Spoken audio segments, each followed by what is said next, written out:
dance and time up the exact start of the show. Oh, it was so close, yet so far. Welcome, family, friends, folks, enemies, frenemies, wizards, witches, muggles, Jedi, Sith Lords, people of Middle Earth, muggles, mudbloods, mutants. I'm trying to think of as many pop culture-y, nerdy things as possible. I ran out. I'm done. Welcome to another episode of the Cover One Fantasy Football Show, part of the Cover One Sports Network. I am one of your normal three main Musketeer co-hosts, along with my partner in crime tonight, Rich Haynes. And Rich, this is a big, I don't want to say flagship episode or banner episode, but for two reasons. One, we have a tremendous guest on the show tonight that I know you are tremendously excited for, and I'm tremendously excited for. We were chatting off air a little bit before the show started, so we're pumped to bring this guest on in a little bit. But also, we're missing our third Musketeer, the third part of the tripod, Greg Tompsett. We are without him tonight because he's a traitor and had to do my daughter's birthday. What a coward. Yeah, it's it'll be exciting to chat a little bit without our fearless leader Greg and get some interaction from fans. I know you guys are just at the open practice for the Bills, which is really exciting. But yeah, he totally put his daughter over us. And I mean, I have two kids, but I put them in bed. I mean, what the heck? Yeah, that's great. I wish his daughter a happy birthday. Happy birthday so he may pop in. You never know.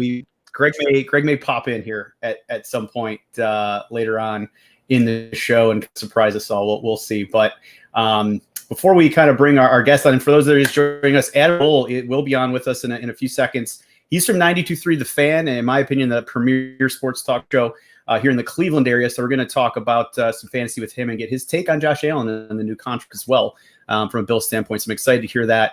But before we do that, why don't we, bring up our sponsor here? We are sponsored by Underdog Fantasy Sports. I know we kind of talk about it every episode. We've been running the best ball drafts. I'm actually going to show the website here for those of you. We usually just kind of put up our logo. For those of you that haven't done it yet, check it out. It's really cool. If you sign up .com, and if you use promo code, now you got to do it right away. So you have to, if you sign up, you do a deposit of just $10, you get $25 free on the site. It's pretty awesome. And we've been running best ball drafts here, for the last few weeks, which is really fun and interactive and a great way to practice. If you're trying to get ready for your drafts, it's, I think the lowest one is $3. So it's $3 and you really get some nice experience with drafting live, a 30-second clock, making those pressure decisions. So check them out. Again, Cover One right when you sign up, though, because if you wait and to deposit later, you're not going to get that $25 free. So again, thanks to Cover One for sponsoring the show. And I know Anthony and myself, I've been in some drafts with Greg. What's up, Anthony? You have not, though. You keep dropping the ball, jumping into draft. What's going on, man? I missed the first one, and then the second one came around, and I legit was like, okay, I got time. And it filled up. I mean, I guess it's a good thing because of the popularity of the show and the popularity of Underdog. But the first one was on me. The second one, was also on me. But I thought we had more time, but it filled up tremendously fast. And again, I think that's a testament to Underdog and how fantastic the product is and how excited everybody is for fantasy football. We're right in that time of fantasy football starting up, real football starting up. So the excitement is there. We're almost at peak level excitement, and there's a lot of peak level excitement going on, not just fantasy football, but real football related, which we're going to get into a little bit in the beginning of the show with the guest we got coming on tonight. Isn't that right, Rich? Yeah, so why don't we go ahead? I'm going to crack. It's a weekend here, and since this is a podcast, I'm going to go ahead and crack one. Crack them if you got them. Join me if you want. Let's bring them onto the show. I would like to welcome Adam the Bull again from 92.3 The Fan here in Cleveland. Again, in my opinion, the premier sports talk radio show here in the Cleveland area. Just a little background on Adam. He actually cut his teeth in New York. He's from Brooklyn. He's a New York guy. Cut his teeth on Brooklyn in New York radio for a long time before coming over to Cleveland about 10 years ago. So he certainly has some background in that area. And I know a lot of our listeners at this point are obviously still big Bills fans. So Adam, welcome to the Cover One Fantasy Show. Guys, hello. Thank you for the nice introduction. Also, I worked in Western New York, and so I spent much time. I went to college at Brockport, which is, of course, in Western New York. Nice. And I've spent much time at a lot of days calling games at St. John Fisher College, which, of course, is the home of the Bills for training camp. So we've had many a battle there in football and basketball. And by the way, Greg, your third host, like, here's what I understand. If his daughter is old enough for a 9 p.m. birthday, she definitely doesn't want him there. And if his daughter is still young enough that she wants him there, who's having a birthday at 9 o'clock? I don't understand that. That's a fair question. That is an excellent point. No, how old is she? She's younger. She's what, 7? I'm about 7. So I mean, he has like a jump house, a balloon jump house outside. Like, he was like, I don't know if we'll be done. I'm like, Greg, it's 9 o'clock. What's going on? Really? I thought maybe he was coming to us from Phoenix or something. Maybe it was a time change. I don't know what, but I mean, that's a 7-year-old birthday party at 9 o'clock. I didn't connect the dots on that. They must be doing it right over there.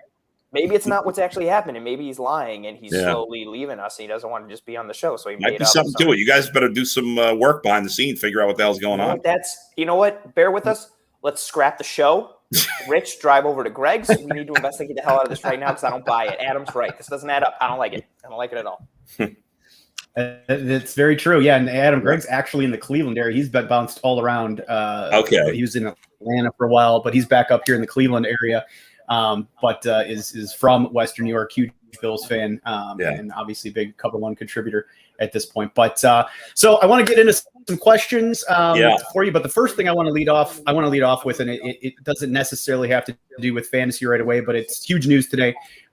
Josh Allen, huge contract, 6 years, $258 million, but really keeps him in Buffalo for 8 years because he's going to finish out the final 2 of his rookie deal. So I think it's somewhere around $288 million or so here over the next 8 years through 2028. So first of all, what's your take on that contract?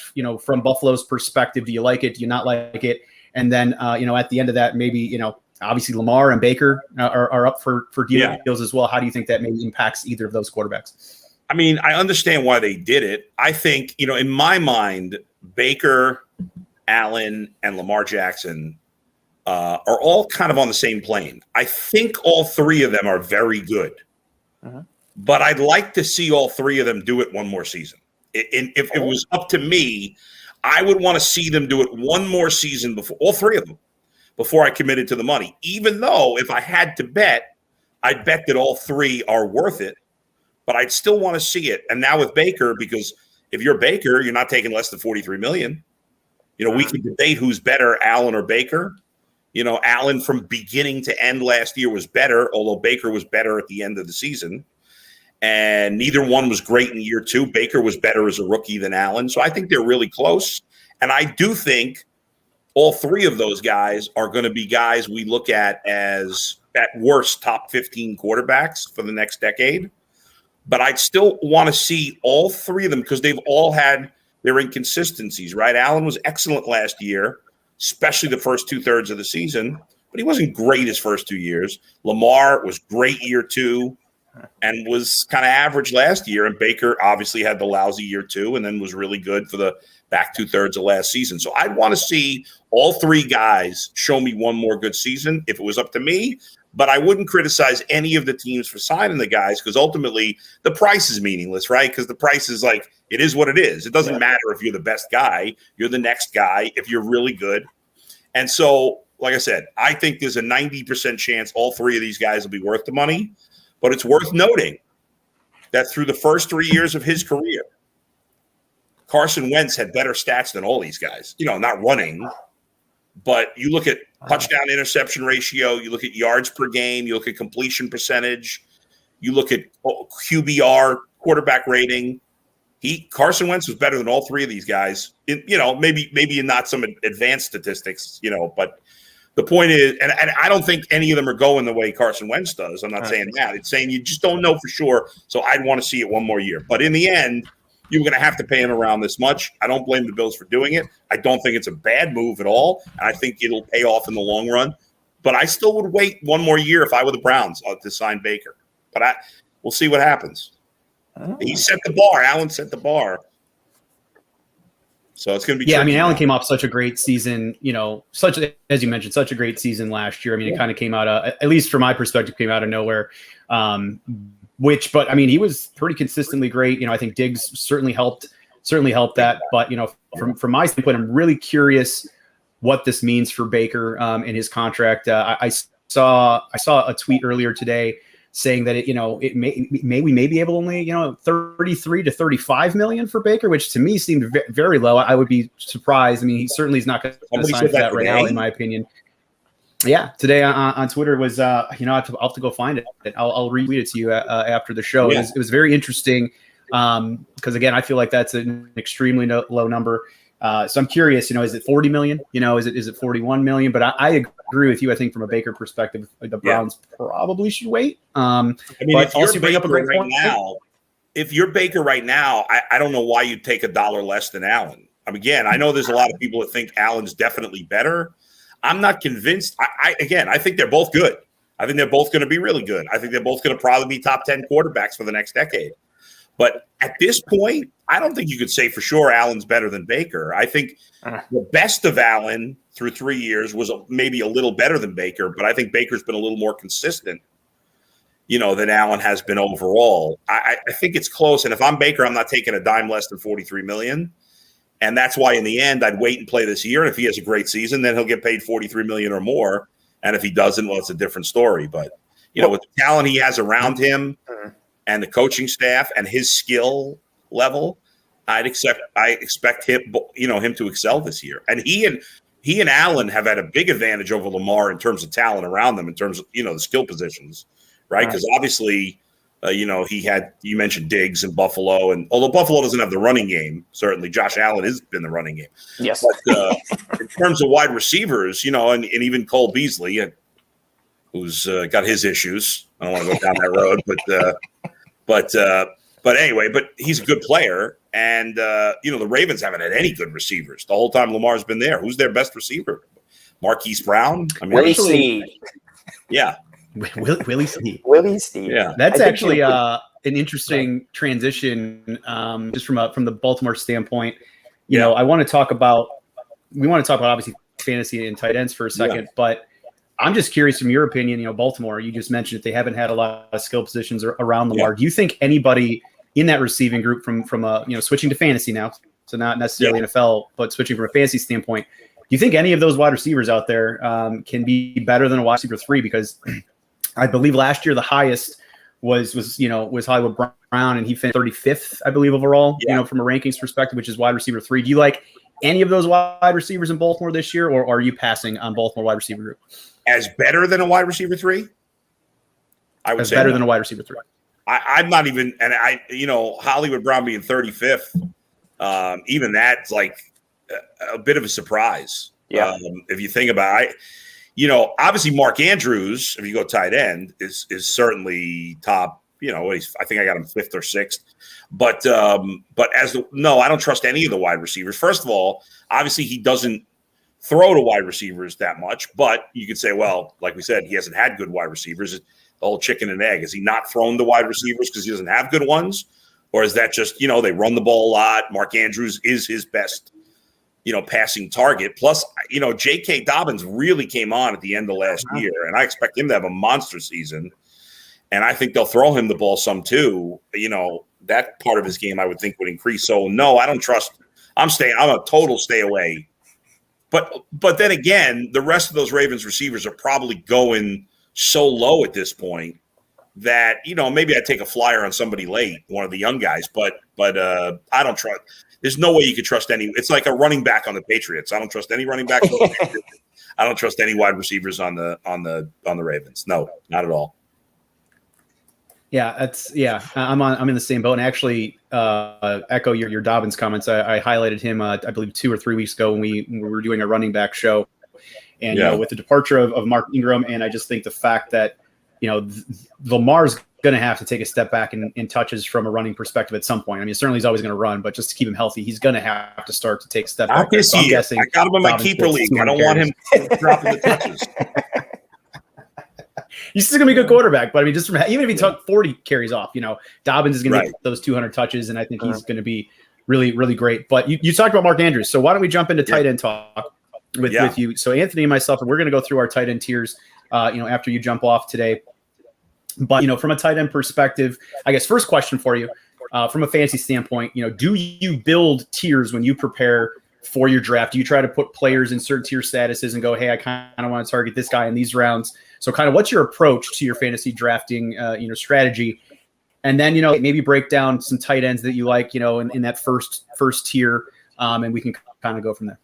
Yeah, I always tier. The only thing I don't tier is team defense, because first of all, some people say, well, you got to take a team defense in the 10th round.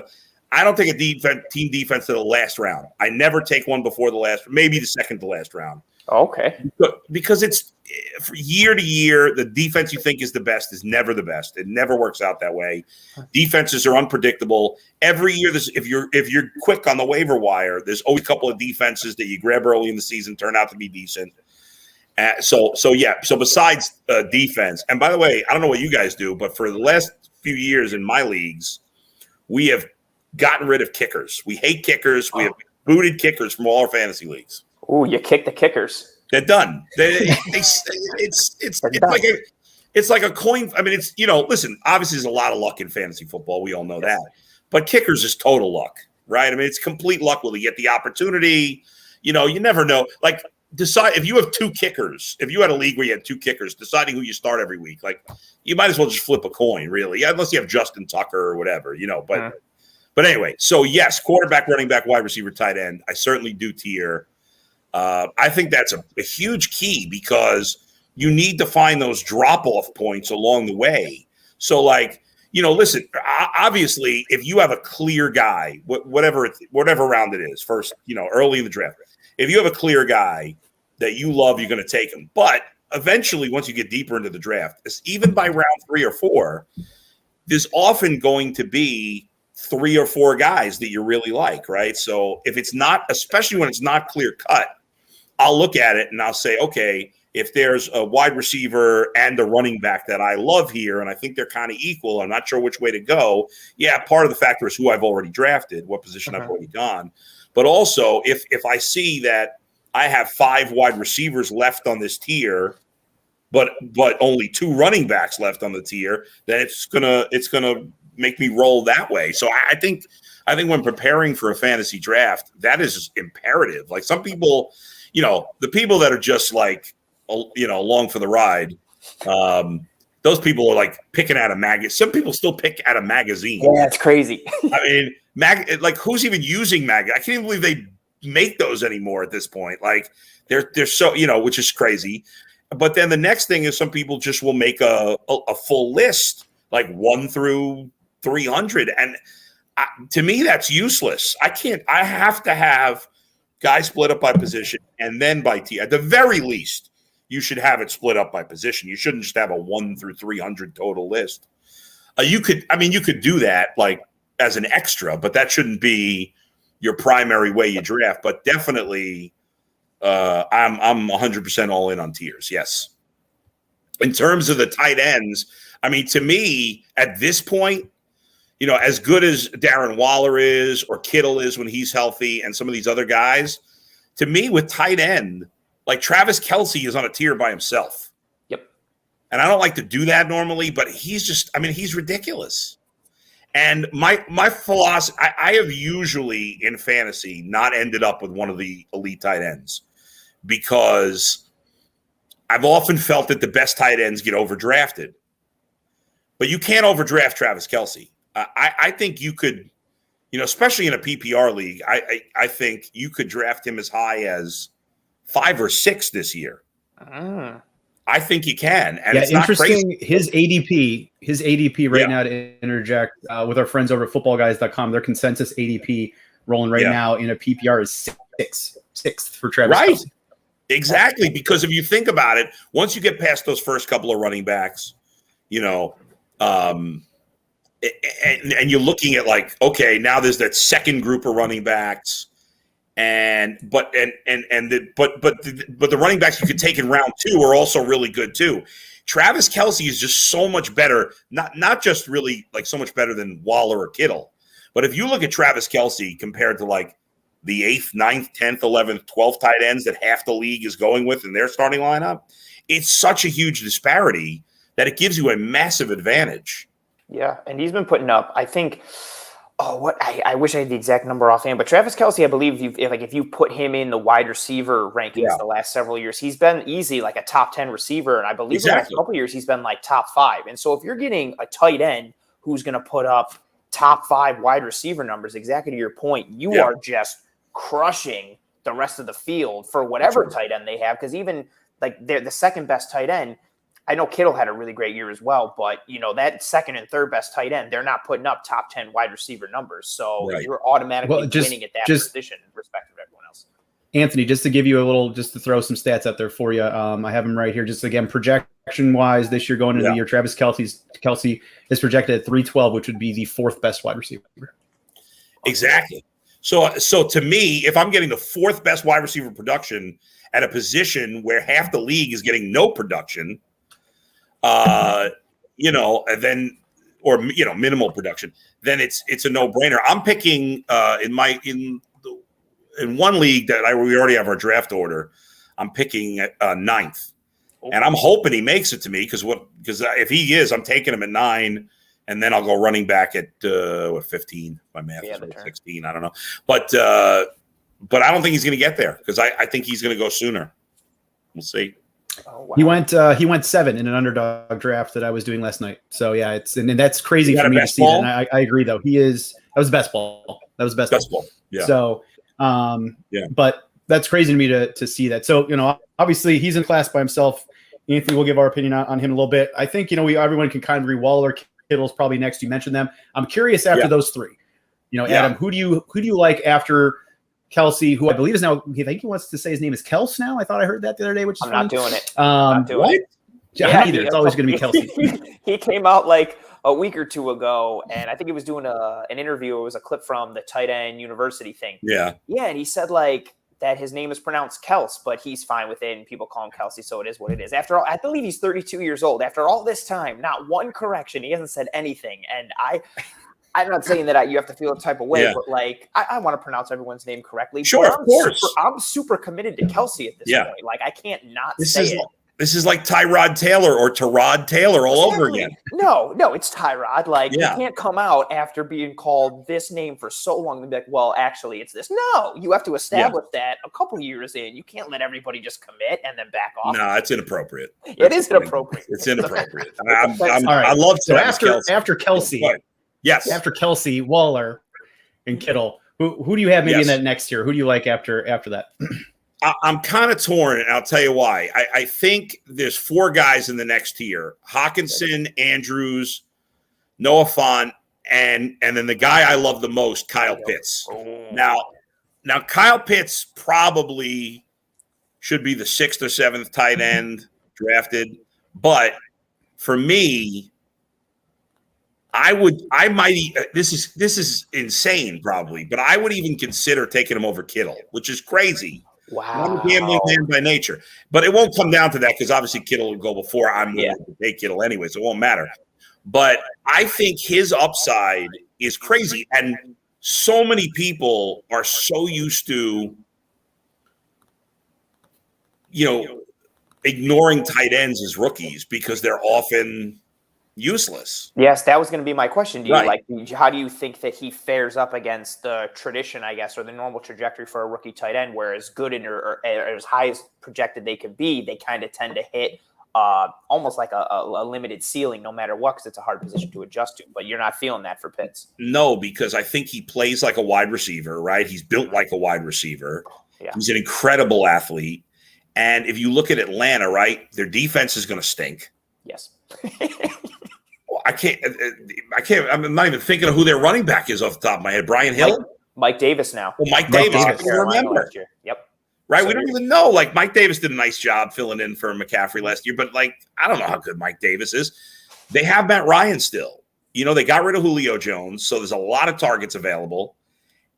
So bad defense, questionable running game, quarterback that likes to throw, and a star receiver that's left 100-something targets.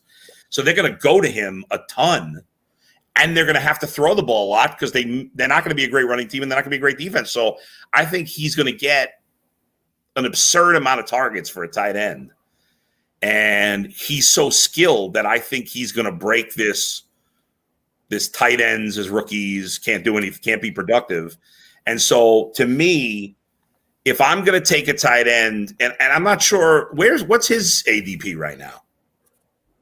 Good question. Let me see here. Mr. Pitts is 46th right now. Okay, so his ADP is fourth. Late round 4. From a tight end perspective, he's the 4th off the board. Exactly. Yeah. Because people are thinking same as me, like the upside with him is so high. Like the other guys that you would take, the other tight ends in that next group, they're established.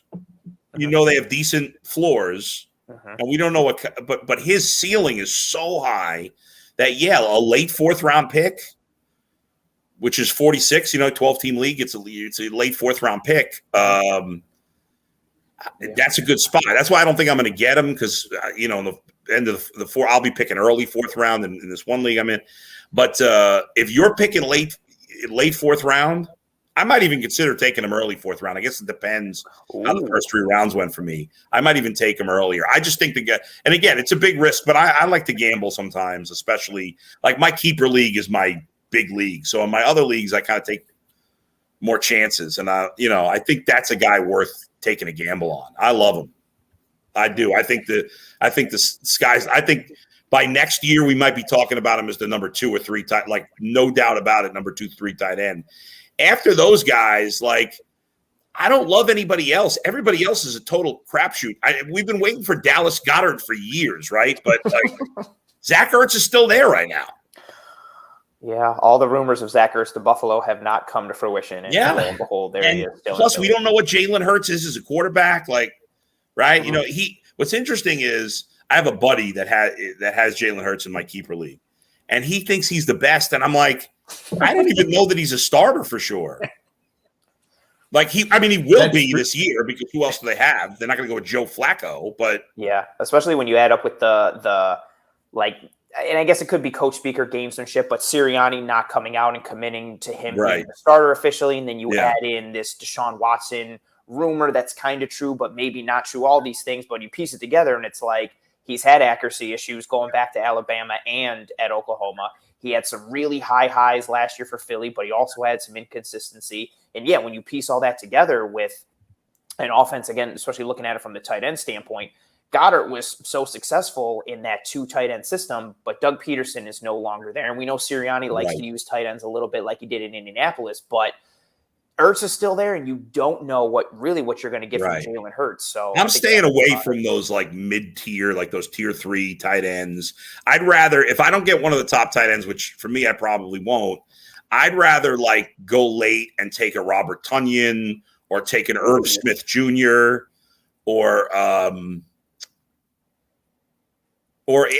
guess even Hunter Henry, right? Because we don't know, I'd rather take one of those guys late and take another tight end, and see what you got.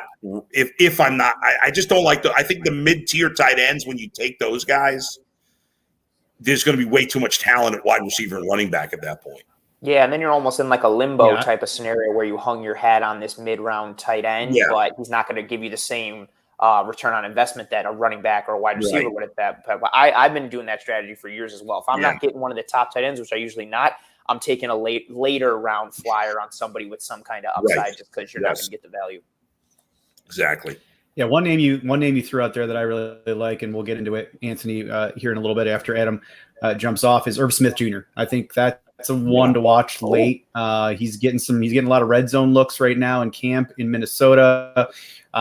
So I definitely like him, which you can get much later than say Tyler Higbee, who's right under that, Goddard kind of mid-tier level. And, I think Alabama product didn't get the chance really last year that everyone thought he was going to get. Rudolph was still there. Rudolph's gone now. So he's kind of that third option in that offense passing wise after, Jefferson, who kind of got dinged up today with a little AC joint issue. So, that was a name I really like that you threw out there, and we'll get into that a little bit more later on in the show as well. But Adam, I know we're probably running short on time with you. You've gone over your 15 with us, so I definitely appreciate that. Right. But I do want to ask you one last question, if you don't mind. Sure. I just want some general takes on Buffalo. So kind of moving away from the fantasy perspective. Again, there's a lot of listeners that tune in or listen to the podcast, the next day that are Bills fans. You kind of got into the Josh Allen piece earlier with the contract, but just in general, what's your opinion on the team this year? Are they a legit AFC contender for the Super Bowl? What do you like about the team, or maybe where, what holes do you see on the team? Where do you think there may be some weaknesses on the Bills? Yeah, I mean, I definitely think they're a legitimate AFC contender. I think the Browns and Bills, in my opinion, are 2A, 2B. Kansas City's clearly the favorite.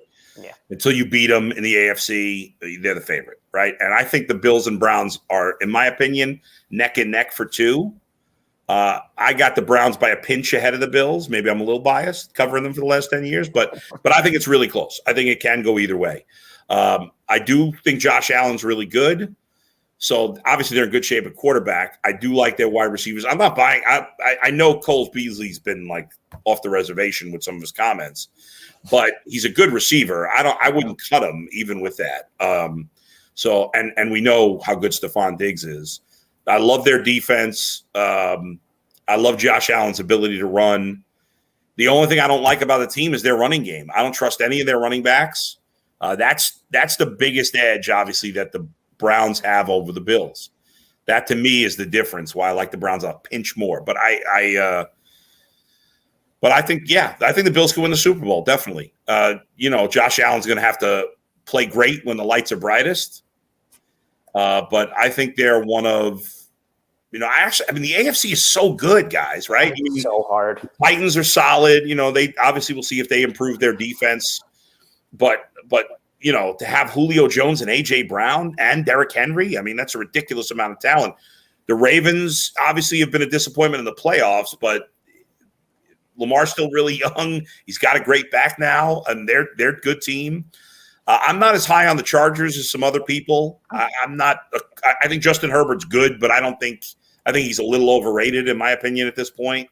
And I think they're good, but they got to prove it. Obviously, they haven't done much winning, and I think, as I'm sure you know, Rich, I think the Steelers are going to stink this year. I think they're going to be under 500 for the first time in a while.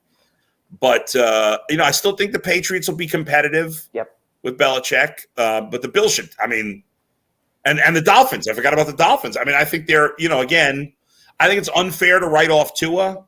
He's barely played. I'm not convinced he's good, but he's barely played. I think it's unfair. Like, everybody thought he was going to be great coming out of college, and he has like a handful of games, and now it's like he stinks. They obviously, as a Bills fan, what their defense. Their defense is really good. Yeah, and they had a really good running game. Ultimately, I'll be surprised if the Bills don't win the East, and that's one advantage they have over the Browns is that they have a much clearer path to the division title. Whereas, obviously the Ravens are much tougher competition than the Dolphins, or at least in my opinion, they are. I think the Dolphins are pretty good, and the Patriots are competitive. The Jets are still going to stink, but and I just think the AFC North outside of the NFC West is probably the best division of football. Oh, that's a fair point. I wanted to hit on the Browns with mention just obviously because you're a Browns guy. I think Baker is the story, and the offensive line is the story, and Chubb and Hunt and Odell and Landry and all this. I'm pumped for the Bills week 1. I'm super pumped for Browns Chiefs week 1 because I want to see what the Cleveland Browns defense looks like. I feel like everybody who, especially from Bills fans, who want to hate on Cleveland. Yeah. And it's like, oh, well, Baker sucks, or they can't pass, or this and that. The running game is very legitimate, and that travels and is huge in the playoffs. But aside from that, I feel like the defense isn't being talked about enough in like public circles. I loved the draft they have with Newsome. I wanted him to fall to the Bills and be taken to the Bills. I love Jeremiah Owusu-Koramoah. I love the John Johnson signing in the offseason. Tremendous safety. And then Denzel Ward, I think, is underrated. You got Greedy returning. Myles Garrett is one of the best edge rushers in the league. Like, the Cleveland defense has the chance to be a legitimate force. And if you pair that with an offense that runs the ball really well, you got a lethal combo like that. Like, do you see the defense or the Browns, I don't want to say ascending or making a statement, but, going up to a level where it's like, like this is a really complete team and a force on both sides of the ball? I definitely do. I think the defense, we don't know, right? Because if you look at the top 15 guys that are going to get snaps, probably 11 or 12 of them are new to the team, or at least, or were hurt last year or opted out last year. The the only guys really that are going to play, that are going to start, are Myles Garrett and Denzel Ward that were here and healthy last year. So you mentioned a lot of the guys they've added. A couple other guys, Grant Delpit, a second-round pick who was hurt last year. I forgot about Delpit. Troy Hill, who they also signed from the Rams along with John Johnson, who's a great slot corner, and Jadeveon Clowney. Now, I know there's a lot of people that hate Clowney, okay? And his sack numbers aren't huge. But I think, like, smart sports fans and smart football fans, and I know there's a lot of smart football fans in Buffalo because I know a lot of them, know that sacks don't tell the whole story. Yes. Right? You know, and he's a good player. Is he a superstar? No. But here's the thing. When he's healthy, that's a big if because he's been hurt a lot. But when he's healthy, he's a great Robin. And as we know, Myles Garrett, when he's healthy, is one of the best Batmen in all of football. Ooh. So playing with Clowney played his best when J.J. Watt was at his best. Oh, good point. And so playing together. Now, I have questions about, you know, just like I have the questions about the Bills running backs. My question about the Browns is I'm not very confident in their defensive tackles. They let Sheldon Richardson go.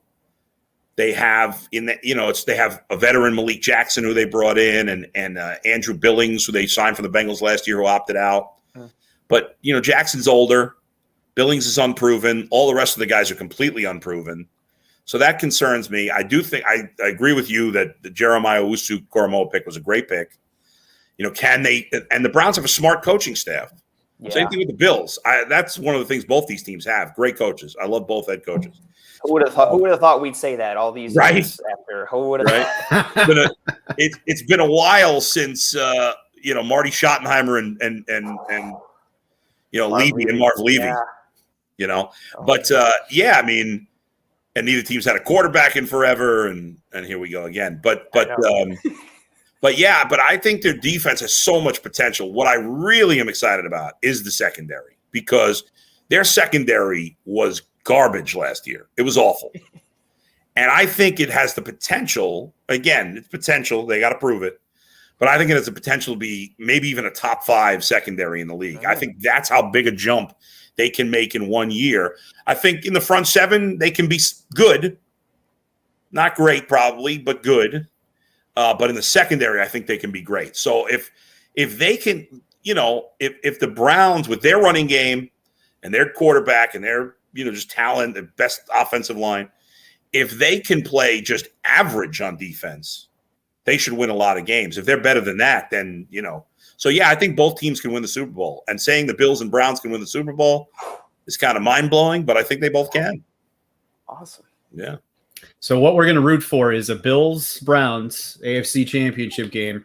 That's what we're going to try here. And Adam, we learned today the Kyle Pitts. We're going to look for Kyle Pitts from you. Yeah. So now watch from a tight end perspective. 30 catches for 400 yards. It'll be terrible. No, I think we actually did a little feature on Kyle a couple weeks ago. Actually, it might have been our first show of the year. And you're right. Tight ends. Rookie tight ends usually do not fare well, but he's one that certainly has the opportunity to buck the trend, not only from a talent perspective, but as you mentioned, opportunity. And that's where a lot of times those things don't cross from a tight end standpoint. You might have the talent, but you don't necessarily have the opportunity and targets. Exactly. This, I think, is a really perfect kind of combination of talent and target opportunity. So, you could be right. Glad Kyle football's back. I miss it. It's funny. I love baseball, as you know, Rich, but fantasy football is just the best. It's the best. And love it. I can't.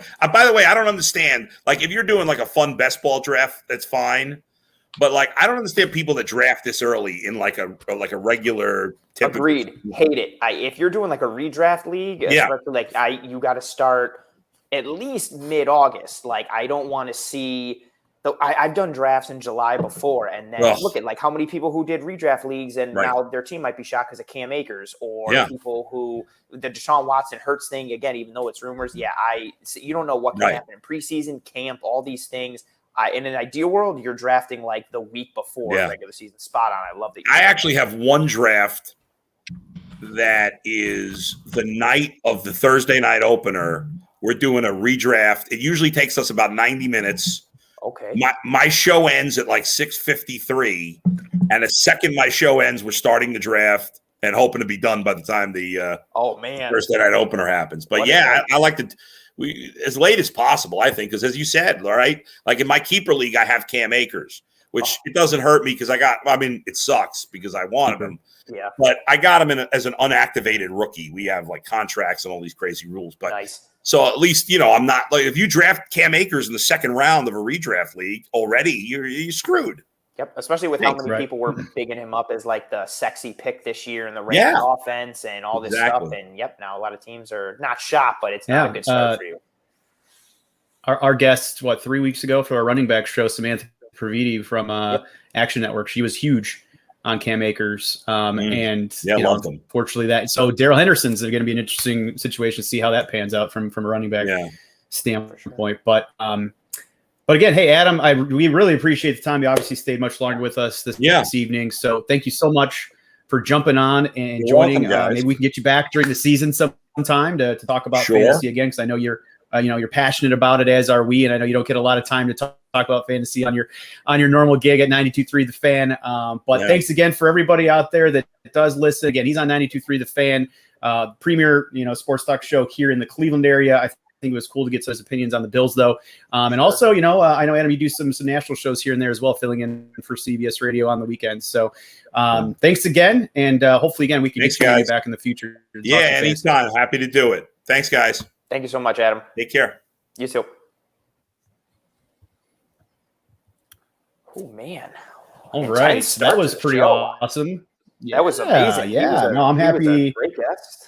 The fantasy, real football talk. I want to know how many Bills fans wanted to throw something when it was like, Josh Allen's better than Baker. I can't believe, that was like, I was really wanting to see some funny comments in the chat. I'm sure that there was some swearing that wasn't happening there, but I think it's always interesting, to get opinions outside of your fan base or outside of your media, because, obviously everyone becomes biased. I think Adam, he kind of even mentioned, he's like, maybe I am biased covering the Browns for the last 10 years on Baker right now. And I think everyone gets the way, right? Whether they want to or not, it's hard to not get either biased or maybe even sometimes negatively biased, right? You might end up having too much of a negative opinion when the team's doing poorly at the time. So, again, thanks a lot for Adam joining us and some pretty cool takes there. And I think he will come back, for our show later on during the season to kind of get some more takes and see how we're doing. And hopefully we can get that battle of the Browns and the Bills in the AFC Championship game. That would be pretty awesome. Yeah, it would be cool to see. I'm down for seeing somebody just rewarded, some fan base that suffered for so long to just get some kind of something. And also, I hate the Chiefs, so if it's not the Chiefs, I'm decently happy. Agree with that. Well, Justin in the comments says that Tim Tebow's breakout tight end this year. So why don't we get back to some tight end talk and see if Tim Tebow's on either of our lists, which I'm going to go ahead and say he's not, but I still think that comment's funny. So Anthony, I don't know, why don't you lead us through a little tight end discussion about our tiers, and then we can kind of break down the tight end position a little bit further, maybe play off of what Adam kind of started the discussion with.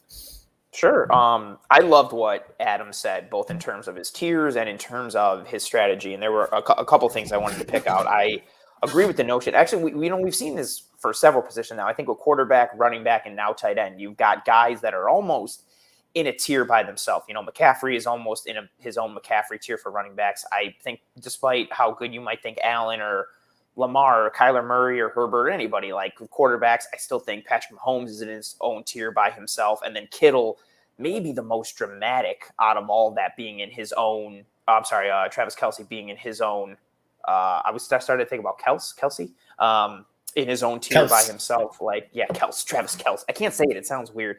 Yeah, Kelsey's in his own tier by himself. Yeah, I don't like it at all. It's rough.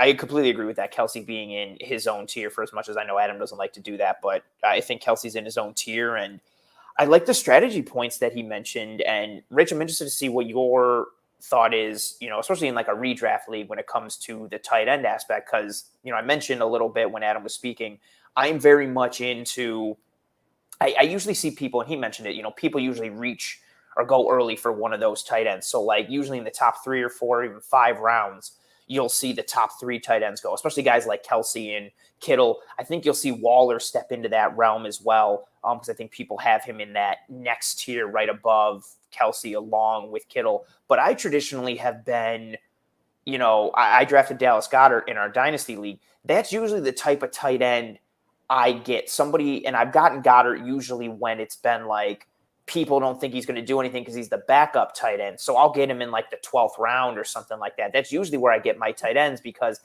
I'm not going to get – I usually go running back and wide receiver early. I know I'm not going to get one of the studs. And to Adam's point, if I'm not going to get one of the studs, I'd rather take a late round flyer with some upside than take a middling tight end who's going to get me like 4.5 points every week. But I'm interested to see what your thoughts on the tight end strategy, because it's different. Like people have different strategies for their tight ends. So what are your takes on that?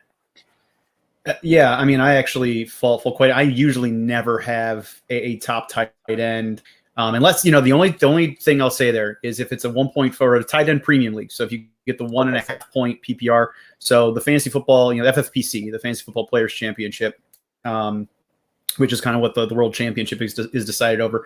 That is a league that I certainly do value tight end position high. And Greg and myself have actually split some leagues there because I believe the main event's a $2,000 entry fee. And that league's pretty cool too. Anna was talking about when we draft. That draft usually happens the weekend after the first Thursday game actually kicked off. So you actually know the points of the players in the Thursday game, but you avoid obviously any camp injury. So that league, the Travis Kelsey, Darren Waller, George Kittle, first round, late second, certainly I will consider them because it's such a huge differentiator in a league that values the tight end position, gives you the premium from a 1.5 PPR.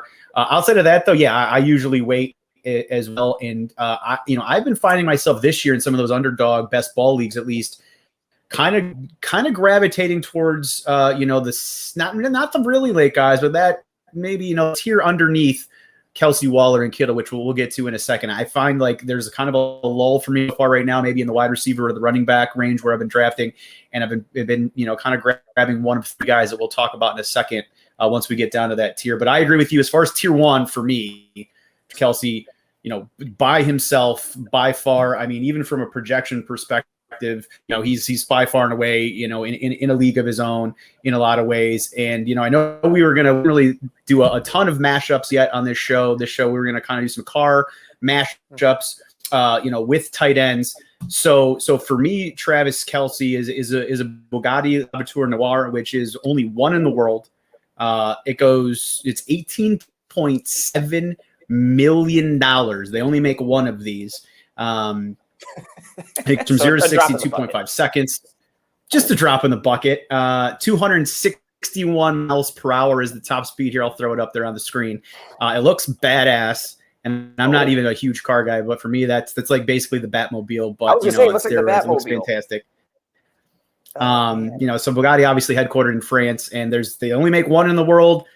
18.7 million, and Travis Kelsey, for me is like Adam and you also said, a tier by themselves. So Travis is a Bugatti for me. I like that. I'm not a big, it's ironic that we picked cars and neither of us are huge car guys, but there is one car that I've always thought. I'm a big James Bond guy. So the classic Aston Martin, I think, is like the coolest. If I was like super rich and loaded, I'm not going to be having all these types of cars and everything like that. Oh, this is super funny. I want to pull up this comment. I got one. Talk about the Bugatti on GTA 5. That's fantastic. I had one on GTA 5 too. That's awesome. If I were some mega wealthy guy, the one car that I would splurge for or go for would be that classic James Bond Aston Martin. And that for me is a car that's in a class in and of itself because of its performance and how it looks, and also because it's tied to James Bond, who I think is awesome.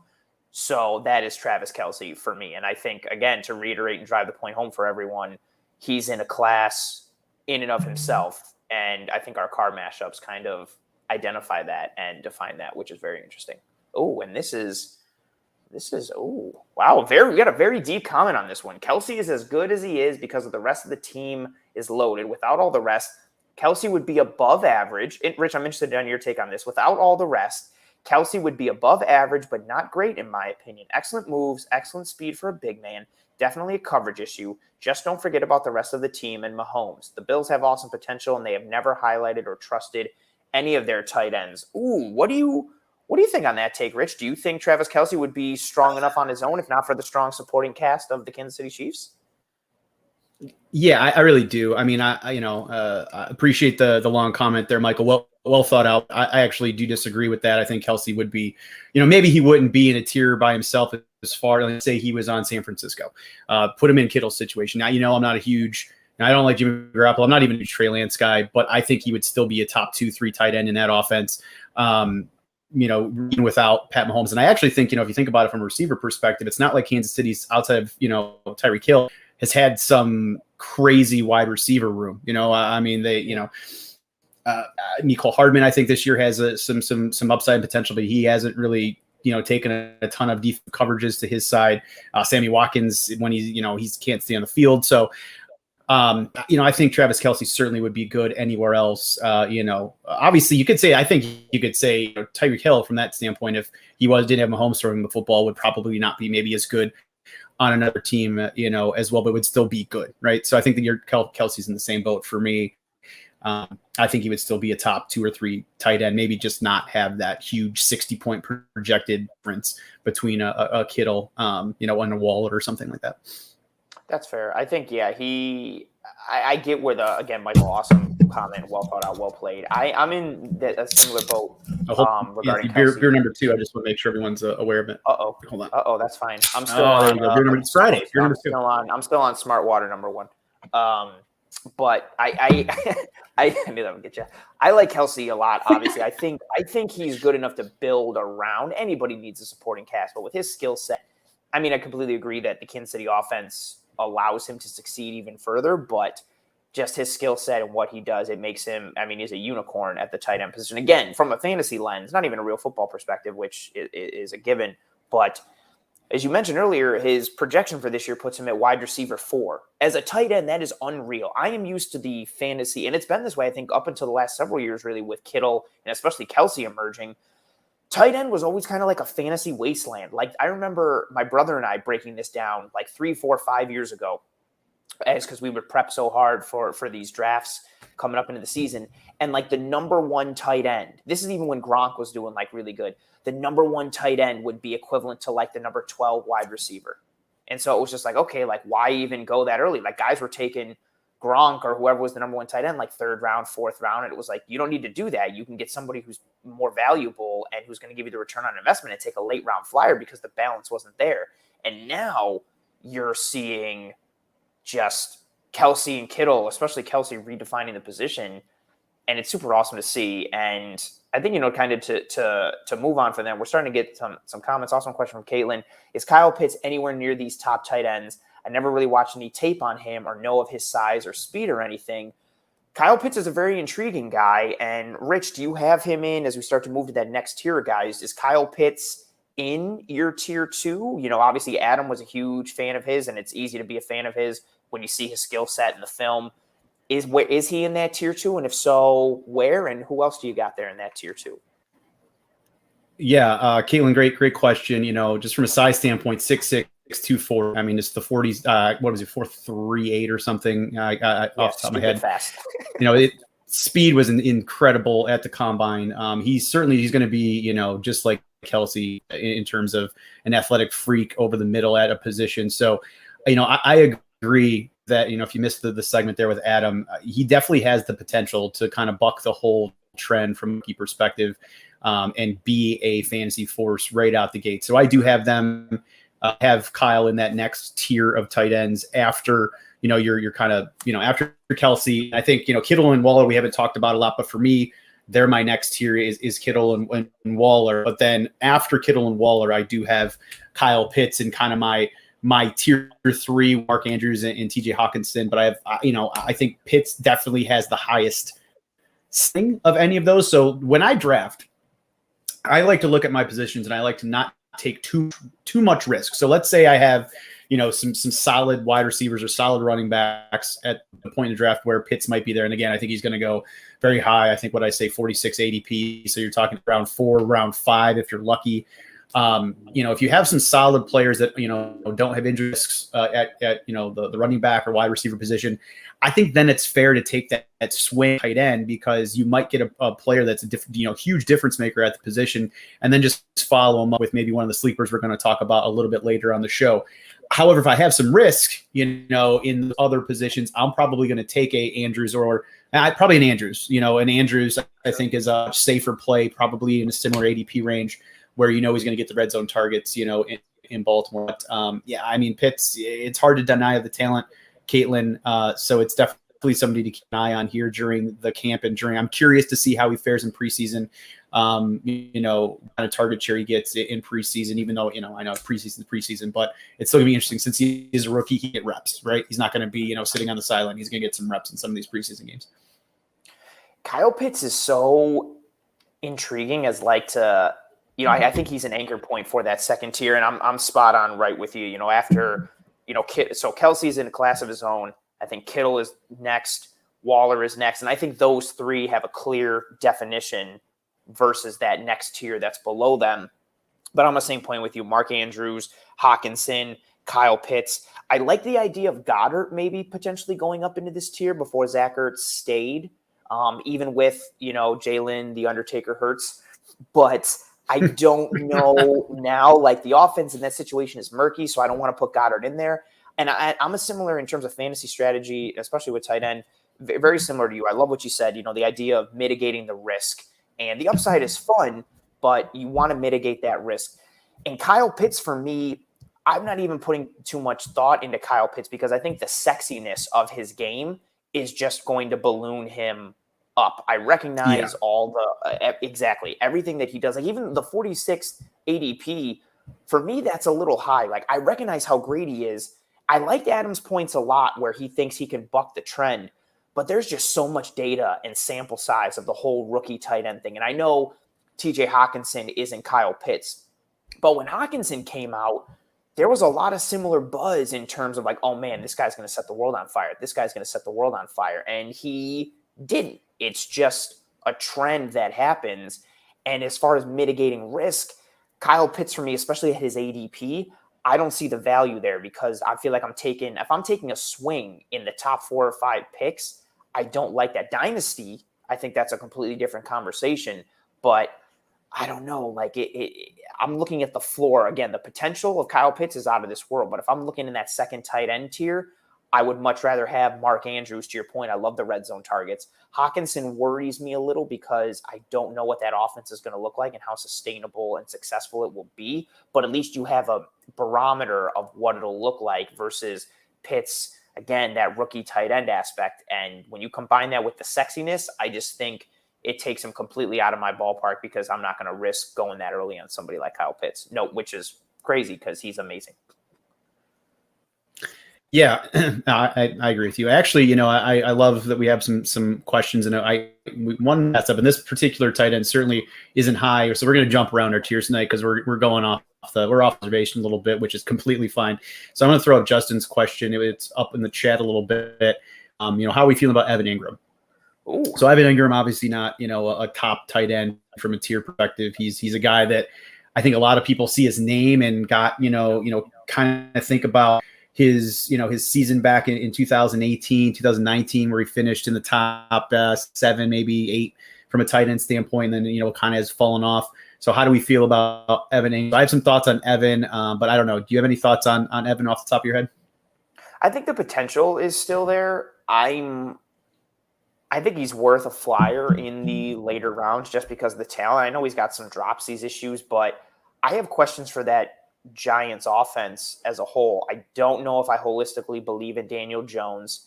And then even if you do, in terms of target share, I know Kenny Golladay got hurt again, but you've got Golladay, you've got Saquon Barkley, you've got Slayton, you've got Shepard.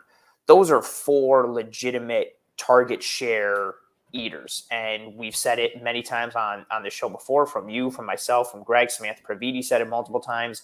Michael Leone said it last week. Volume is king in fantasy.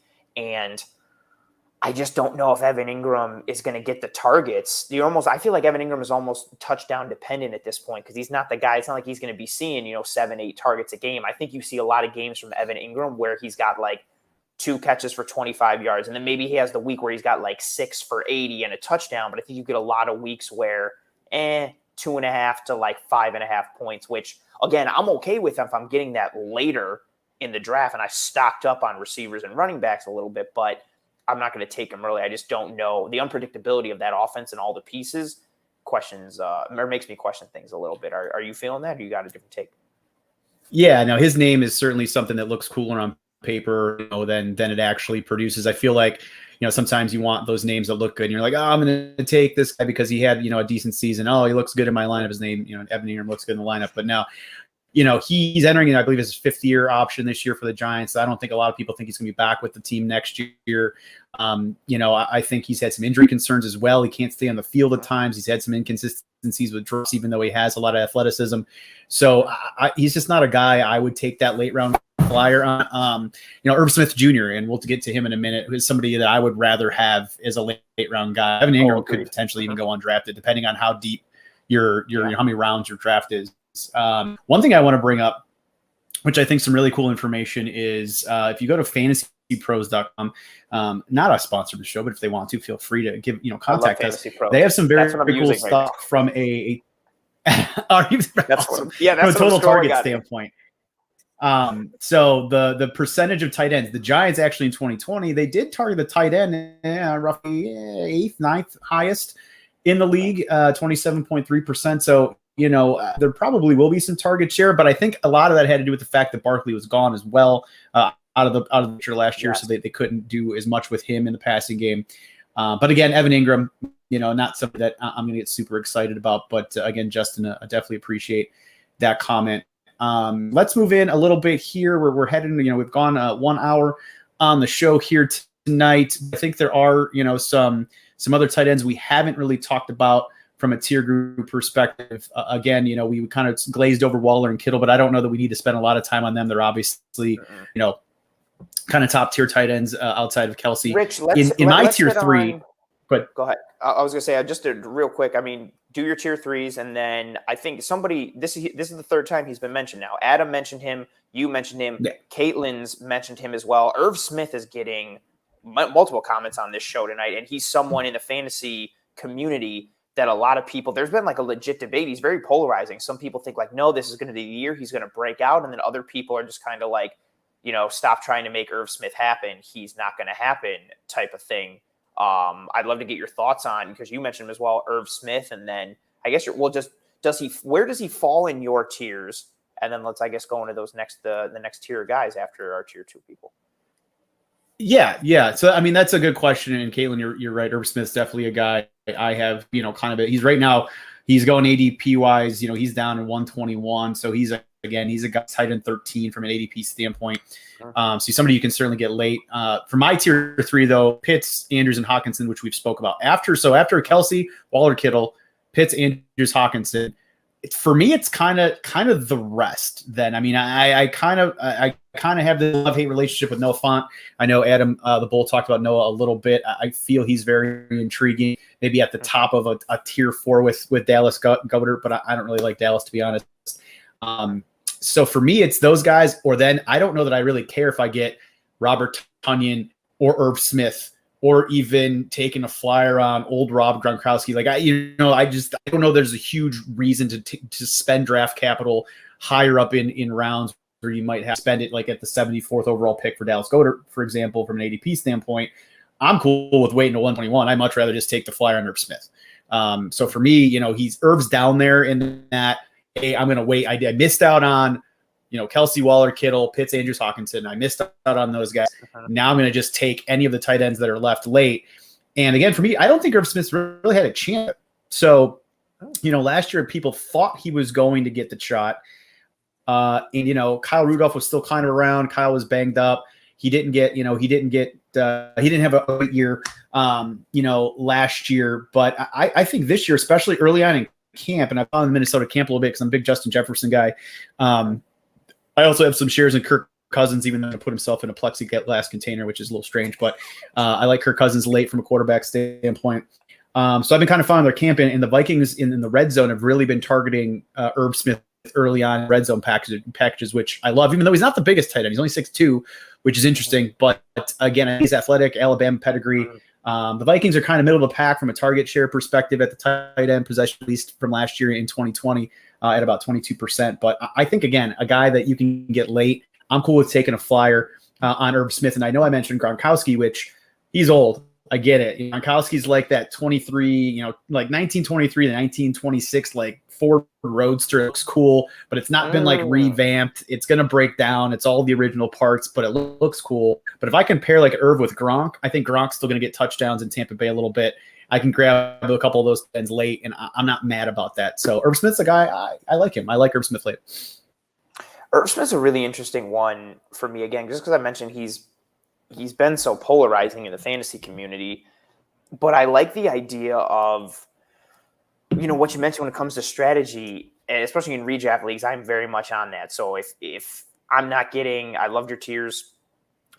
If I'm not getting for me personally, I know I'm never going to get Kelsey, Kittle, Waller. And okay, cool. If I could get like Pitts or Hawkinson or Mark Andrews in that next tier towards like the middle a little bit, like maybe like around 7 or 8-ish or something like that. Okay, cool. What does the rest of my team look like? Maybe I'll pull the trigger here. But I usually don't get those guys either. So I'm fine. Again, I'd rather wait until pick 121 and grab someone like Irv Smith, who's got the athleticism and the skill set to potentially succeed in an offense that's going to move the ball and see some red zone looks and see some points. So even if he was like touchdown dependent, you got a good shot to get into the end zone because the Vikings are going to move the ball. And I like that idea of taking flyers on those guys late at that position. Stock up on your running backs, stock up on your wide receivers. If a good QB falls, cool, snag that, and then come back in your later rounds and grab a Tanyan or an Irv Smith or Gronk or, I don't know, Mike Gesicki or Logan Thomas is one who I really like a later round flyer. I guess maybe not too late because people are going to oh, look at that. Nice. I didn't even realize that came up. Especially now that Washington gave him a new contract. He's really started to develop in Washington. He had a sneaky, quiet, good year last year. I'm all aboard that Washington offense. And Thomas was a nice complementary piece last year. And his ADP is still, for whatever reason, is still low. I don't know if it's because Washington isn't sexy enough or his name doesn't ring enough bells. But again, you get someone like Thomas in the late rounds, he's going to get the targets, he's going to have scoring opportunities, but you don't have to spend that early draft capital. I love taking those late round flyers on those tight ends if you're not getting one of the top, 1 or 2, 3 tiers, which I usually don't. Well, obviously, Logan Thomas isn't getting the love because they don't have a team name. So everyone just hates the Washington football team and the fact that they have yet to name the team. But Caitlin asked some good questions on Logan. Yes, Jordan Reed is no longer with the Washington football team. Logan Thomas is certainly the main guy there. The tight end position there is Logan Thomas, John Beats, Ricky Seals-Jones, former Brown. But he's more of a blocker kind of guy. So, Logan Thomas is the guy. I'm not as excited about Logan as Anthony, just to give a different perspective. So I've read a lot of articles that last year J.D. McKissick, when Thomas got a lot of targets and a lot of receptions, last year because the quarterback play was so terrible in Washington. And then when they had Alex Smith in at the end of the year, he couldn't throw the ball deep. So there was just a lot of check to J.D. McKissick, a lot of just passes over the middle to Logan Thomas. And now that Ryan Fitzpatrick's there, probably going to change, and you're going to see much more of that target share shift to McLaurin, Curtis Samuel, Adam Humphries, and maybe a more traditional running attack with Antonio Gibson. So I'm not quite as bullish on Logan Thomas as Anthony, but you never know. Maybe Fitz kind of hooks up with him a little bit, but I would just be a little bit wary that I thought that was some good points. Some articles I read recently that I think the quarterback play in Washington last year really dictated why J. McKissick and Thomas got a ton of targets. Caitlin, I obviously love going through our chat, and I love when people are interacting with us. So I'm going to keep going down for a couple comments. Caitlin also brought up Austin Hooper, a guy that I thought was going to pan out last year in Cleveland too. Interesting that he hasn't, which is, I find that very interesting because he got a huge contract. Cleveland obviously invested a lot of capital in in Hooper, and Stefanski loves to run multiple tight end sets. They Baker likes to throw to the tight end. The Browns, from a target share standpoint, threw the tight end position third most in the NFL last year at 29.9%. So the problem, I think, with Hooper is that David Njoku is still on the team, and David Njoku is somebody that nobody really knows around the league, or maybe outside of Cleveland, but he is very athletic. He got hurt early on, I believe it was 2019, and then kind of wasn't around. But last year was pretty decent and took some of those targets that Hooper was going to get. So I think as long as Njoku is on the team, and they also have a young kid, Harrison Bryant, who they drafted, who is a decent receiving tight end as well. I think that because there's a few different options at that position, I don't know that Hooper's ever going to get the volume that they thought he maybe was going to get initially when they gave him a contract. But he also is a pretty good blocker. And again, in a Stefanski system, they really value that 21 personnel where you're going to have two tight ends on the field. So he's much more valuable, in my opinion, NFL-wise than he is fantasy-wise. But you never know. If you have a team that targets the tight end position 30% of the time, again, late round, it's not the worst shot in the dark you can take. And if it doesn't pan out in a few weeks, you can always try to hit the waiver wire, which we will certainly have waiver wire segments once the season kind of gets rolling here. That we will. Oh, question just came in from Justin here in regards to the Dolphins. Why is no one talking about Gesicki? If Tua progresses and isn't terrible, Mike Gesicki is talented. What are your thoughts here on Mike Gesicki, Rich? Yeah, Mike Gesicki was, he was kind of a hot guy last year that people were kind of targeting late. Penn State guy, former second round pick. 6'6", so he's got the size. He certainly has the size to be a red target. I think a little bit last year, the fact that they were switching between Patrick and Tua, they didn't have a lot of consistency offensively from a personnel standpoint. I'm not sure that really helped him out. And I don't know personally for me that's going to change a lot this year. I think Tua, Adam the Bull mentioned it. It's hard to really knock the guy because he hasn't gotten a ton of opportunities yet. And he did have a couple 300-yard passing games at the end of the season. Nobody really mentions or gives him much credit for. I think they're going to, I think there'll be some options there from Gesicki, but he's just not a guy that I have high on my list, or not that I'm, looking to target late personally. But I mean, hey, again, when you're talking late round tight ends, it's always a good thing to have a few and then also keep your eye, on waiver wire. But he certainly has the size to be a red zone target. I'm not sure, with that offense and Tua, if that's just going to be enough volume for him to be a big time fantasy player. But Anthony, not sure if you have a different take on Mike. Oh, I had Mike Gesicki last year, but I was high on him last year, and he had a couple really good weeks, but the target share wasn't there for him in some games. And then I felt like the bottom fell out a little for him when Fitz wasn't in there and Tua was in there, which I thought the opposite would happen. I thought Tua, short to intermediate, he's going to love Gesicki all day, and it just was not there. Now, going into this year, you add in Will Fuller and Jalen Waddle, and now you've got more receiving options. You've still got a team that likes to work the running back into the screen game and runs and draws and delays and all that. I don't know what Gesicki's target share is going to look like. That being said, if it's a late round flyer, I'm fine on it. You're still getting the number one tight end on a team that, should give him some looks, should be able to move the ball to a decent degree. I think Gesicki has a relatively decent floor, especially for a late round flyer. I think his floor is decent. I just don't know what he gives you in terms of upside. I like him as a tight end, and I think he could be used more, but for whatever reason, again, this year may be different than last, and it's a different offense. I don't know if that necessarily bodes well for him, but as a Mike Gesicki owner last year, I kept thinking okay, this is the week, this will work out, and it just never seemed to come to fruition for whatever reason. He just didn't click with Tua, and he just didn't really get a lot of work and production as the season progressed. Just to throw some stats out there for the listeners from a Gesicki perspective, he started the year pretty strong. And in week 2, he had 11 targets. Yeah, and he had a really big game, 130 yards in week 2, which, obviously, very exciting then from that standpoint, I'm sure, as a owner. But then after that, 3 targets, 6 targets, 2, 4. So he had 11 targets in week 2 against the Bills. And then again, he had a combined 12, 14, 16 20 targets total over the next 6 weeks. He had another 11 target game in Cincinnati late in the year, but he, for whatever reason, just completely disappeared in those middle weeks, which obviously is a huge problem. But it's interesting. He did have 85 overall total targets last year, 700 yards, 6 touchdowns. He kind of finished 7th, right under Andrews, ahead of Gronk, ahead of, Noah Fant, who we've talked about. Oh yeah, it's interesting that he isn't talked about a little bit more, but I think that kind of is the reason where he had those 2 games that were so, 22 of his targets were in 2 contests that it really makes it difficult to rely on him from a week-to-week standpoint.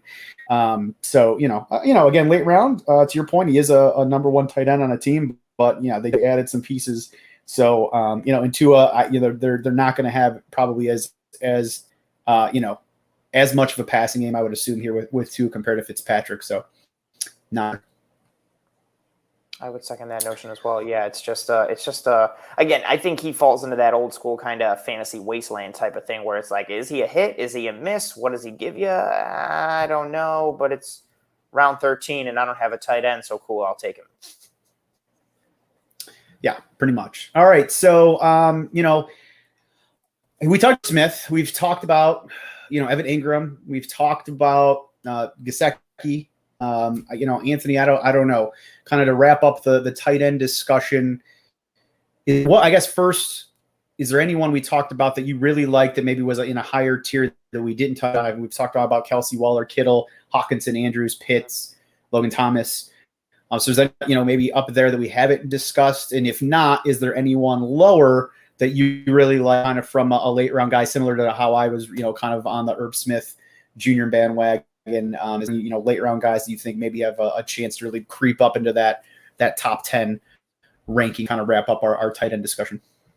Logan Thomas is really like the later one for me, especially as we get towards the double-digit rounds, and I spoke on him a bit. I also think Tyler Higbee in Los Angeles could be worth something. Now that Cam Akers being out, I think that offense changes a little bit in terms of usage, and Stafford, I think I don't want to say is the most, but I think he's one of the most underrated players in all of football. I think he has a very strong year with the Rams in that McVay offense. I think all their pass catchers get a nice little boon in terms of production and value. And I'm high on Stafford this year as a QB. I'm high on that Rams offense. So giving me a piece of that offense and Tyler Higbee is the starting tight end on that offense, I am very okay with that. And I if you want to pull up his ADP, I don't have it offhand, but I would imagine it is decently low to value points.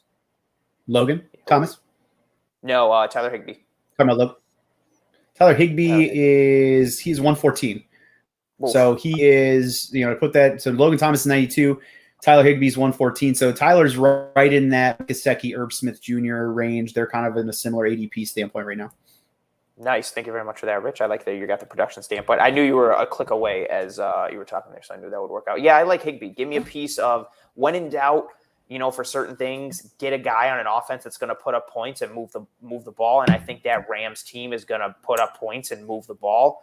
And Tyler Higbee's another guy who, again, at that ADP, especially if you went running back, wide receiver heavy, and they got a QB, and you're sitting there at that 112 aspect, and you still don't have a tight end, I think Higbee's value there would be tremendous when pairing it with, ideally, what the rest of your team looks like, especially the way you and I like to draft, which is running back, wide receiver, some combination of that early, grabbing a quarterback in the middle-ish early rounds, like 6, 7, 8, and 9-ish, something like that, depending on who's there. And again, yeah, if you've done that and you're sitting there with Tyler Higbee at 112, I think you're in a pretty good scenario because he's a good piece on a high-scoring offense.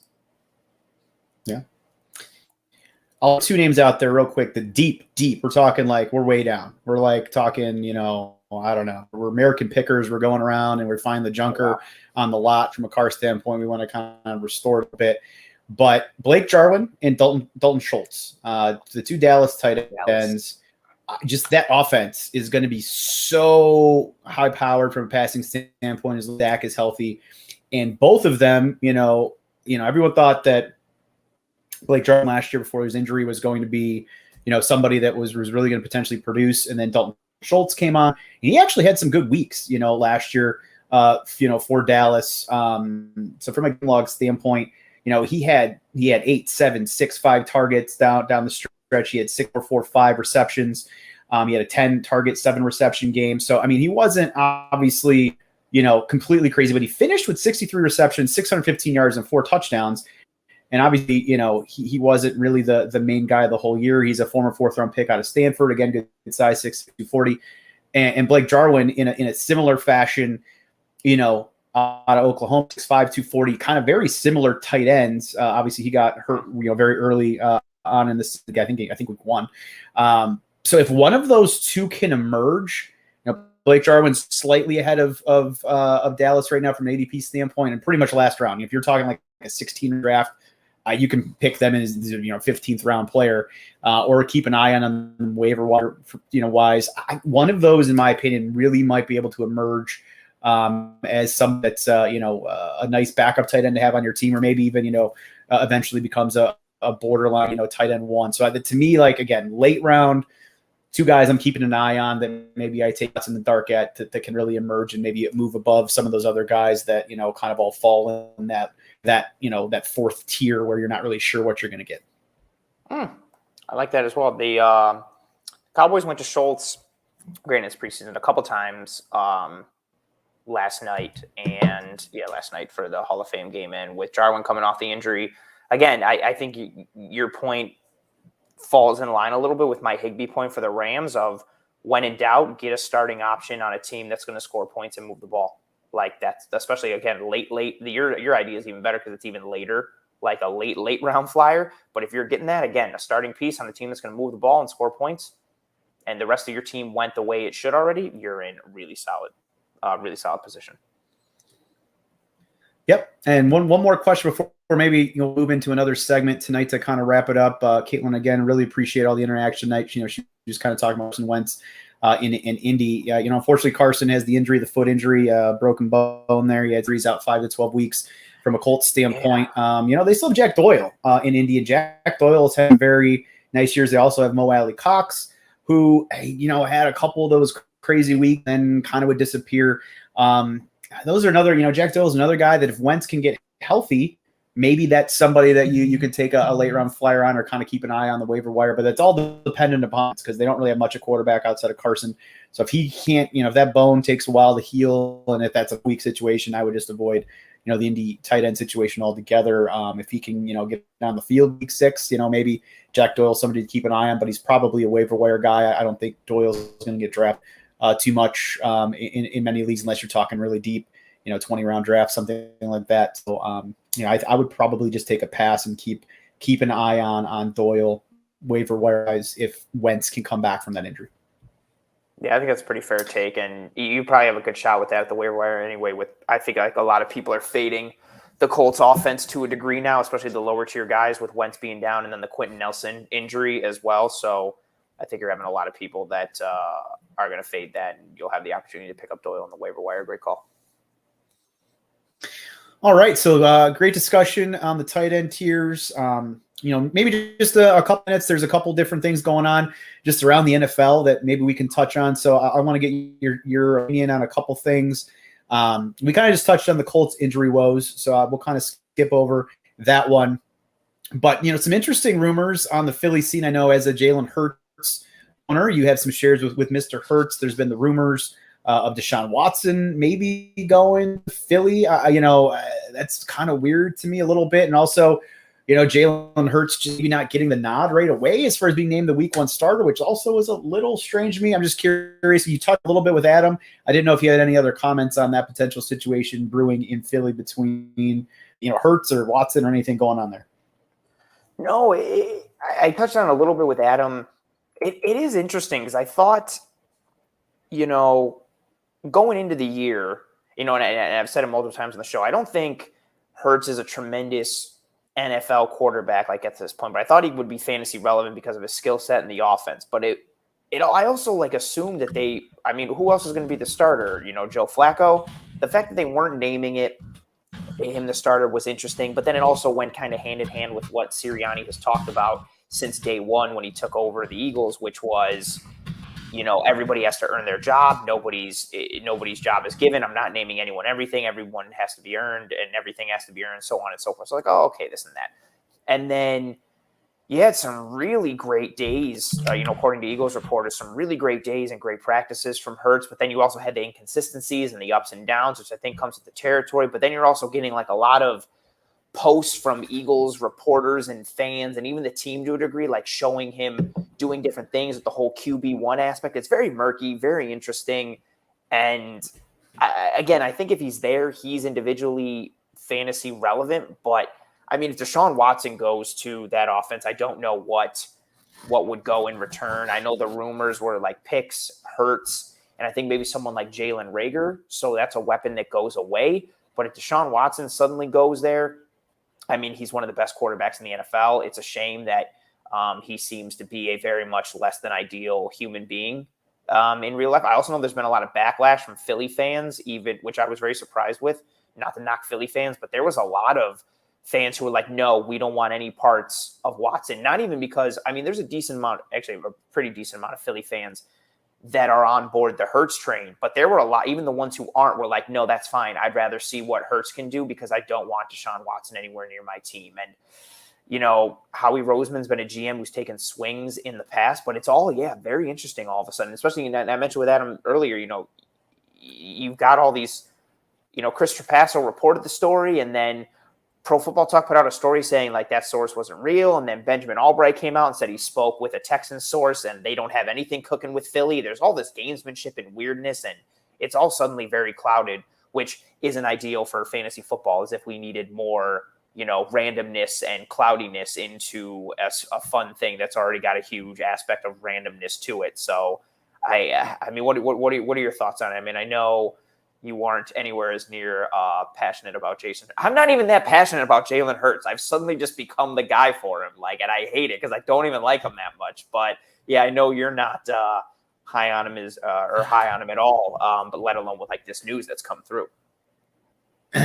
Well, when you throw the Undertaker reference, that immediately that's puts not him down how the it list. was meant, and that's not how it was meant. So for anyone out there, go back and listen to our quarterback episode if you have not, and find out why Anthony compared Jalen Hurts to the Undertaker, who is a wrestling Hall of Famer. But we'll leave it at that. Anthony's it was all about the system and the gimmick. It makes sense, but you know it did. You and Greg even said it. You're like, no, we get it, but it was just that nobody listened to it. It was whatever. I'm done. I'm leaving. I actually agree with Philly fans. I wouldn't want Deshaun Watson anywhere near my team. That's there's too much for there not to be some fire there, and that's just a huge distraction. And on top of, I guess I just like rooting for people on my team that aren't completely terrible humans. I mean, obviously there's some people, that are on various teams that have done some things, and everyone deserves second chances and that type of stuff. But I mean, I don't know, the amount of allegations that are piling up there against Mr. Watson is just, it's too much. I don't want that distraction. And it was Philly. Jalen Hurts, I think, has enough potential that I would just be cool with trying with that. But it's interesting none the least, and obviously would throw huge implications fantasy-wise, because there's a lot of people that are drafting already, and this is maybe a reason why you shouldn't, from a big money league standpoint, yes. That are taking Jalen Hurts very high, and because there is a lot of potential there, and are going to get completely burned if something like that were to happen. But kind of sticking with Philly, just some other NFL news that I've been reading on the old Tweeter recently and kind of digging into some different articles. It's interesting so far. Boston Scott's getting quite a few carries. Miles Sanders and Boston Scott look to be trending more towards a 50-50 timeshare, which is interesting to me. I wasn't huge on Sanders anyways going into the year, but I did kind of think he was going to, get number one running back carries, at least 70% of the touches there. So I'm a little surprised. And obviously it's very early on camp and things could change, but and I feel Boston Scott is really getting no love from a draft perspective. So didn't know if you had heard about that at all, or if that surprises you that you might be able to get Boston Scott late and end up running into a running back that can be fairly productive. Great point to talk about. Miles Sanders is so.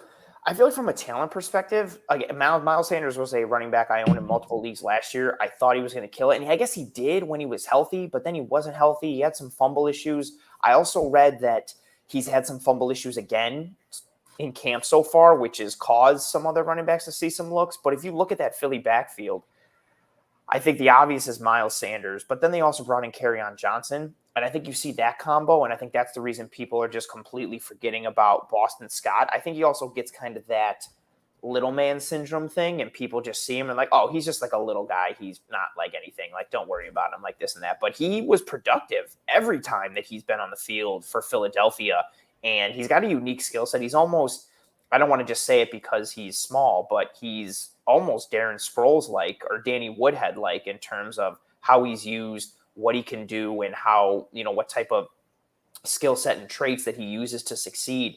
I think that value could be really good down the stretch, especially, I mean, if Miles Sanders, if it's a 50-50 timeshare, and especially potentially Sanders is trending downward a little bit because of the fumble issues rearing their ugly head again.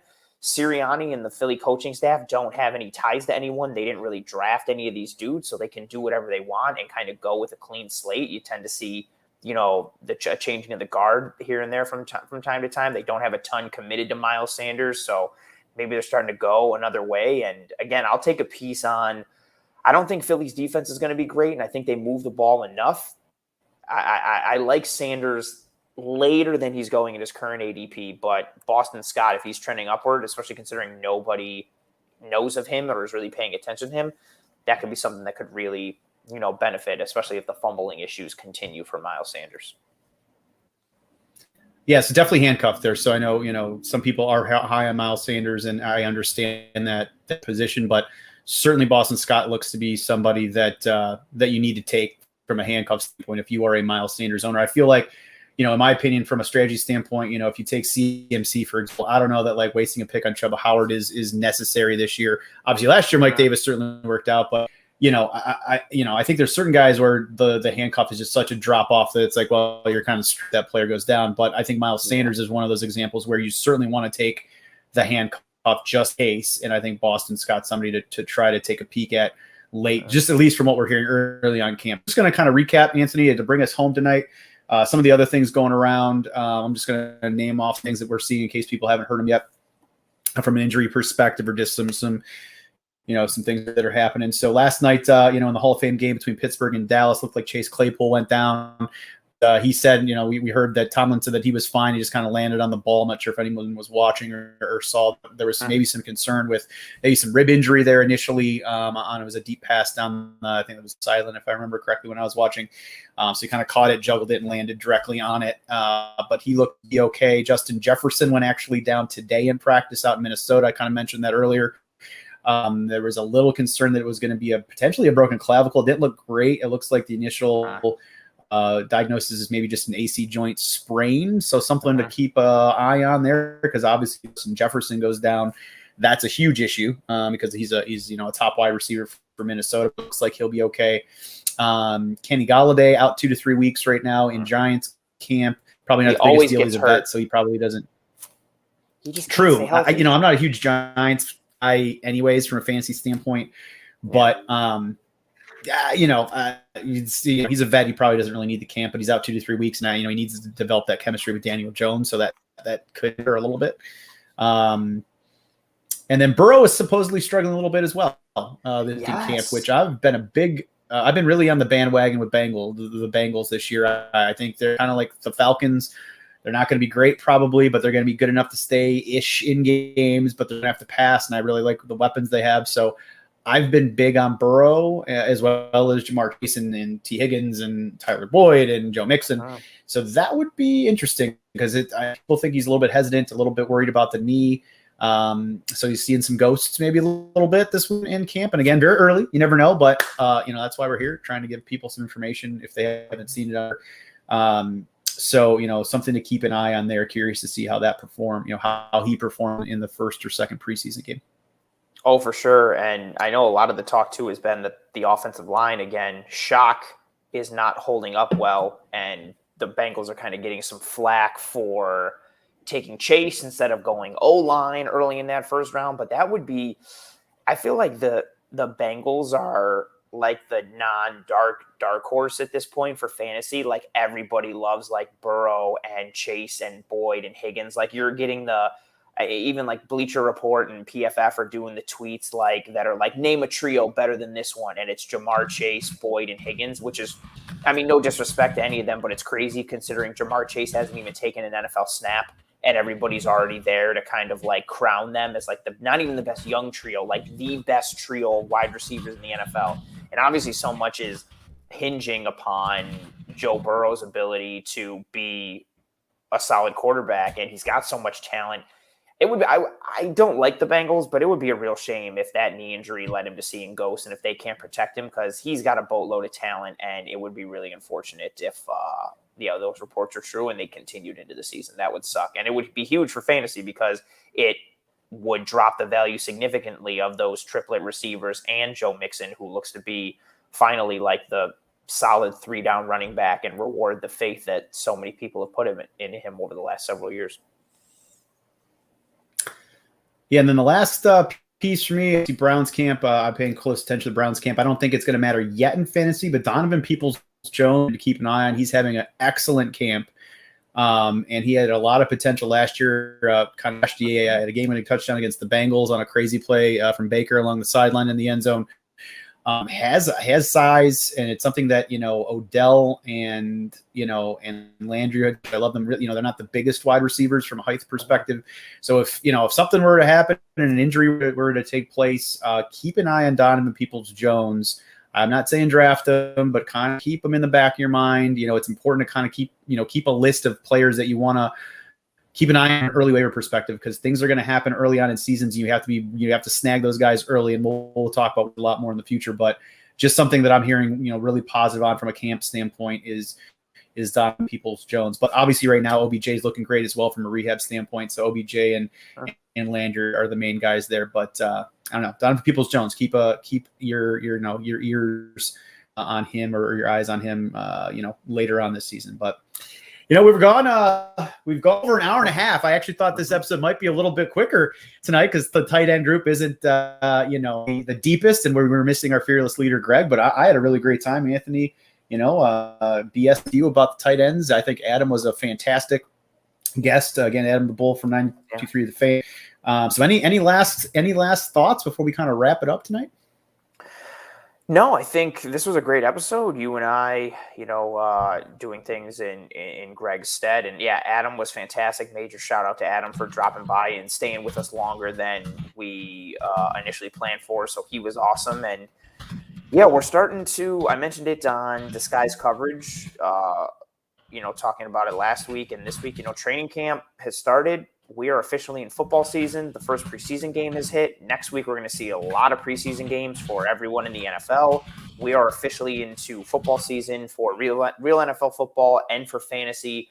So things are going to start to rev up. And, I saw the question from Justin in there earlier about, doing a deep sleeper segment. We're going to have so much coming up on the show as we get closer to the season, doing live drafts, doing mocks, doing different waiver wire pickup segments, and just anything and everything. We wanted to set the tone and tempo, I think, in getting ready for the season and the ramp up. But once it comes to, closer to the season and in the regular season, this will be your premier destination for fantasy football advice, what's trending, what's not. I think we have a massive advantage, not to our personal lives, but to fantasy football people for doing a show on a Friday night, because we got everything that's come through the week, practice schedules, habits, who's been trending upward, downward, what the plays are looking like, and snaps are going to look like, and opponents. So, we're revving up for the season, as we know a lot of you guys are too, with draft season right around the corner. And I'm pumped. Rich, I know you're pumped, and we got a lot of great things on the horizon for this show. And